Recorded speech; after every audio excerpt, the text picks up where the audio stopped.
Pam at the Paper Outpost told me about this book, and I still have it intact. Um, this flew out of the book. I don't even know what page it was, but it's by the American Museum of Natural History, Wilkes Benjamin D., 1749, 120 copper plates of English moss and butterflies, London, 1773. The page I opened up to was page 70, month of May.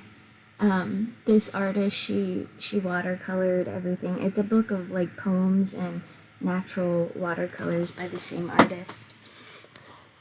May 6th. Walked to Lowry Quarry and round Barrater Lake. A pied wagtail nest in a heap of cut granite in the quarry, and a blackbird's nest in a cleft on the rock, pink companion and common bugle in a flower. May 8th.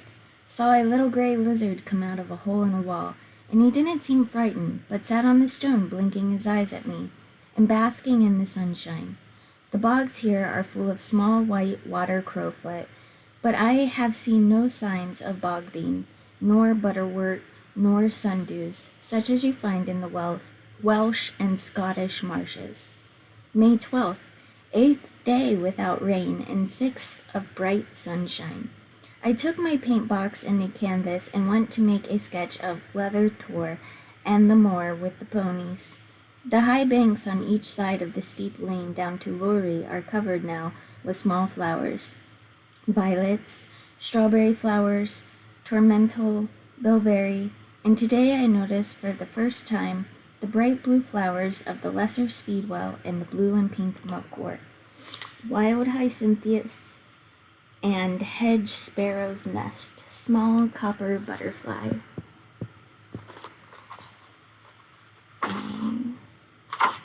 May 12th. A blindworm crept out from some dead grass at the foot of a wall within a yard of where I was sketching. It was about a foot long. It wriggled round the roots of a thorn bush and then crept half its length under some dead bracken, leaving its tail in the sunshine. When I touched it, it didn't move and remained quite passive even when I moved it about with a stick. Had an endless tramp over the bog after the ponies. There were about half a dozen of them feeding among the gorse on the moor, sloping down to the Barrater Lake. They were all different colors, from black to light chestnut. One tiny mouse, colored full and a week old, kept running in circles round and round its mother and skipping in the air like a lamb. I walked right down to the shore of the lake. The little glades in between the boulders were blue with hyacinthus. I found a quantity of sundews in the bog for the first time here. Slow worm or blind worm, lizard, yellow trout.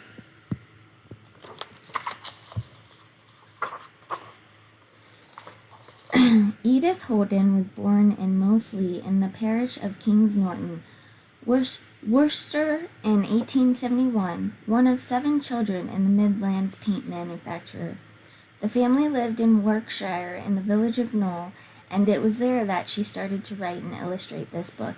She moved later in 1905 to the small village of Olton, where she wrote Nature Notes 1906, published as The Country Diary of an Edwardian Lady. After attending art school, she worked as an illustrator, with her drawings, often of animals, being published in several books. In 1911, she married and met Ernest Smith, a sculptor. They lived in Chelsea and had no children. On 16 March 1920, in her 49th year, Edith died tragically by drowning in the Thames at Kew while gathering buds from chestnut trees.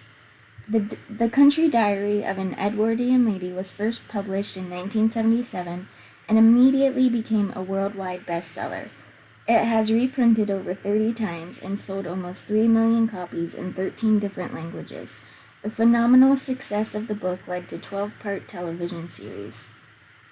Edith Holden's paintings have been the inspiration for the Country Diary collection a coordinated range of merchandise sold all over the world.